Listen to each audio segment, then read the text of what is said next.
Hello বন্ধুরা, good morning. Welcome back to my another blog. তো দেখো সকালবেলায় যে হাইপার পিওর থেকে ও যে কালকে অর্ডার করেছিল সেই মালগুলোই দিয়ে গেছে।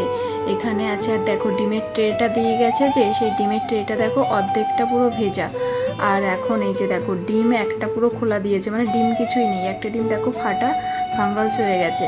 তো ও এখন গেল, মানে এক্ষুনি এইমাত্র ডেলিভার করে গেল। তো তো ওদেরকে মানে দেখতে গেছে, এই ফোন করছে, ফোন তুলছে না। তো যদি এই কাছে মোড়ের মুখে যদি ওখানে পাওয়া যায়, ওই জন্য ও চলে গেল। আজকে তবু একটা জিনিস ভালো হয়েছে জানো তো, কারণ আজকে মানে এই যে ট্রেটা, এটা একটা দড়ি দিয়ে বাঁধা ছিল। আর অন্যবার এরকম মানে প্রায় বেশিরভাগ টাইমে দেয় একদম মানে র্যাপ করে, ক্লিন র্যাপ মেরে পুরো মানে বেঁধে ক্লিন র্যাপ মেরে দেয়। তো সেই সময় সঙ্গে সঙ্গে তো কাটা হয় না, ওটা ওইভাবে থাকে। কারণ আমাদের তো ডিম একেবারে শেষ হয়ে যায় না, মানে একটা ট্রেতে থাকে তখন থাকতেই অর্ডার করে, ওই জন্য সঙ্গে সঙ্গে লাগে না বলে ওটা ওভাবে রেখে দেয়। তো এবার যেহেতু ওইভাবে দিয়েছে, আর একটা সাইড যেহেতু ভেজা আছে, ওই জন্য ও খুলেছিল। এবার খুলে দেখছে যে এই অবস্থা, যে একটা ডিম তো নেই খোলা, আর মানে ডিমটাও নষ্টও হয়ে গেছে। যে ডিমটা ফেটে গেছে ওই ডিমটা তো ফাঙ্গাসও হয়ে গেছে, আর কালো হয়ে গেছে সাইড থেকে, ওটা নষ্টই হয়ে গেছে। আর একটা ডিম ও তুলেছে, মানে এটা তখন দেখিনি আর কি, পরে যখন ওরা তো নিয়ে যায়নি, ওদেরকে পাইনি। তো এখন তো ভয়েস দিচ্ছি এই জন্য বলছি। তো একটা ডিম তারপরে একটা তুলেছিল, সেই ডিমটা দেখা যাচ্ছে ওর ভেতরে কুসুম আর এগুলো সব পড়ে গেছে, খালি খোলা উঠে গেছে। আর ওটা তো একটা ছিলই খালি খোলা, মানে ডিমটা তো ওখানেই কোথায় ঘরে পড়ে গেছে। এরাই মানে যারা নিয়ে এসছে, ওরাই ওভাবে জেনে শুনে ওভাবে দিয়েছে খোলাটা।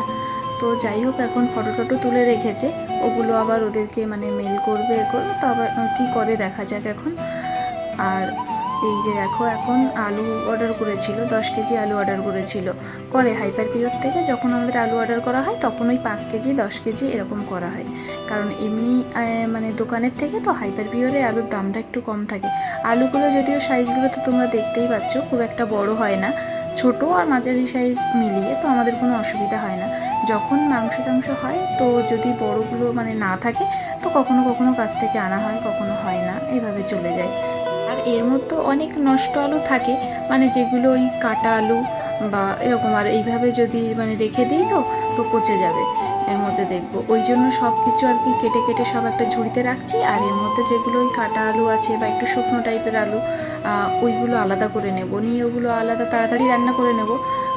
আর এইগুলো ভালোগুলো বেছে বেছে রেখে দিচ্ছি।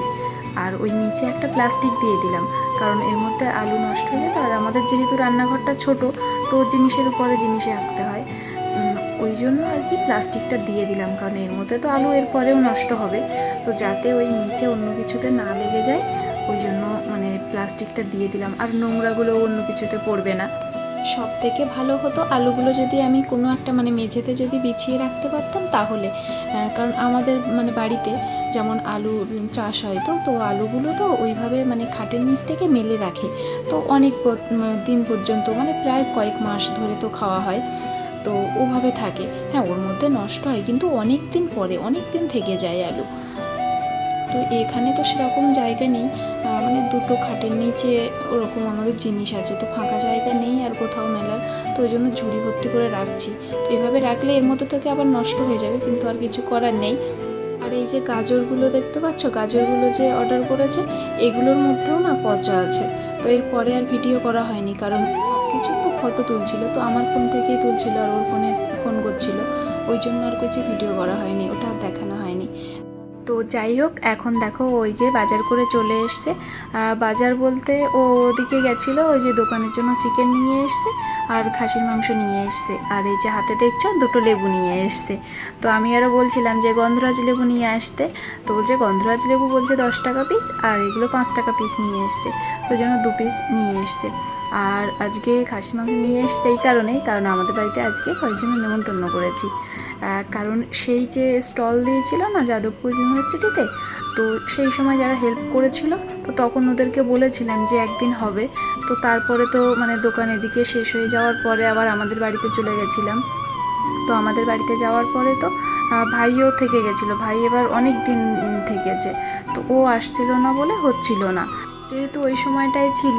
আর এমনিতেও ওই সময়টা থাকুক আর না থাকুক, তবুও, কারণ ভাই তো এখন এখানেই থাকে বেশিরভাগ টাইম, আর আমাদের এগুলো তো আর মাঝে মাঝে যে হয় তাও তো না।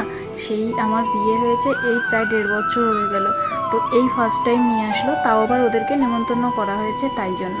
তো ওই জন্য এবার ভাইকে ছেড়ে কেমন একটা লাগে না। তো ভাই আসছিল না বলে, আর ওকে ও যদিও বা অনেক দিন আগেই দিয়ে যেতে চেয়েছিল, তো তারপরে আবার 8-10 দিন পরে ও বাড়িতে যাবে এরকম কথা ছিল, কারণ বাড়িতে বিয়ে ছিল। তো ওই টাইমটা আবার 8-10 দিন থাকবে আবার যাবে। তো ওই জন্য আমি বলেছিলাম যে কয়েকদিন পরে একদম বিয়ে মিটে গেলে তারপরে পাঠিও। আর ওই যে প্লাস্টিকটা শুকে দেখছিলাম ওটা কোনো মানে গন্ধ বেরোচ্ছে নাকি। ও আরও বলছিল যে ডবল ডবল করে প্লাস্টিক নিয়ে এসছে, তারপরে দুটো একসঙ্গে করে নিয়ে আসবে বলে একটা বড় প্লাস্টিক নিয়েছে। তো আমি শুকে দেখছিলাম মানে এটা কি রেখে এখন গার্বেজ হিসেবে ব্যবহার করা যাবে নাকি এখনই ফেলে দিতে হবে। তো দেখলাম না, গার্বেজ হিসেবে ব্যবহার করা যাবে। আজকে ফাইনালি ওদেরকে মানে ডেকে খাওয়াতে পারবো। কি যে শান্তি লাগছে না, কারণ মানে কেমন একটা মনে হতো যে কাউকে একটা কথা দিয়েছি, দিয়ে সেটা যে কবে মানে কথাটা রাখতে পারবো এরকম একটা সারাক্ষণ মনে হতো যেন, যেহেতু অনেক দিন হয়ে গেছে। মানে মনে হচ্ছে যেন কথাটা দিয়ে খুব বিপদে পড়ে গেছি। আগে থেকে যদি না বলতাম, মানে যেদিন ডাকতাম তার হয়তো একদিন আগে বলে দিতাম, এরকম করলে তবু ভালো হতো। আর এই যে বলে নিয়ে এতগুলো মাস হয়ে গেল, প্রায় 2 মাস হয়ে গেছে। তো দেখো এখন এই যে এটা দেখছি, এটাতে মানে লোম টোম কি আছে, তাই সব থেকে বড় কঠিন কাজ মনে হচ্ছে এটা পরিষ্কার করা। কারণ এই যে লোমগুলো আছে আটকে আছে, তারপরে যে হালকা যে একটা লেয়ারের চর্বি টাইপের থাকে ওটার গায়ে তো যে কাঠের উপর রেখে কাটে, ওই কাঠগুলো তো লেগে যায়। তো পরিষ্কার করতেই মনে হচ্ছে এখন বেশি ঝামেলা। আর দেখছি এর মধ্যে যে সব পিসগুলো ঠিকঠাক আছে নাকি কিছু কাটতে হবে। তো ওই জন্য ও বললো যে ওই যে চপিং বোর্ডটা বার করছে, যে তুমি বাইরে নিয়ে আসো, দেখি ওর মধ্যে গামলায় বোঝা যাবে না ঠিক। ওই জন্য এখন বাইরে নিয়ে যাচ্ছি। এখন দেখো এই যে আলু ভাজা বসিয়েছি এদিকে, আর এদিকে ডাল করছি। আর আলু ভাজা, ডাল আর ভাতটা শুধু আমার দায়িত্বে। আর আমের চাটনিটা আমি বানাতাম, কিন্তু ও বলছে এবার এইভাবে এইভাবে বানাও। তো আমি বলছি তাহলে তুমি বানাও। যেহেতু আমার চাটনি বানানো নিয়ে অতটা অভিজ্ঞ নই, কারণ এই এবছরই কয়েকবার যা বানিয়েছি, তো সে তো তখন ও খেয়েছে, এবার এখন ধরো 2-4 জন আসবে, তো বলছি তুমি বানাও। তো ও বলছে ঠিক আছে বলে ও বানিয়ে দিয়েছে। আমার যে রান্নাগুলো ছিল কমপ্লিট হয়ে গেছে, শুধু ভাতটা করলে হয়ে যাবে। আর এদিকে ও মাংসটা করছে, ও মাংসটা ওই ফার্স্ট টাইম করছে, তো ওই জন্য একটু ভিডিও দেখে নিয়েছে, নিয়ে করছে। তো যাই হোক, এই পর্যন্ত ভিডিও করা হয়েছিল, তো তারপরে আর করা হয়নি। তো আজকে ভিডিওটা এই পর্যন্তই। কেমন লাগলো জানিও, ভালো লাগলে একটা লাইক করে দিও। Tata, good night.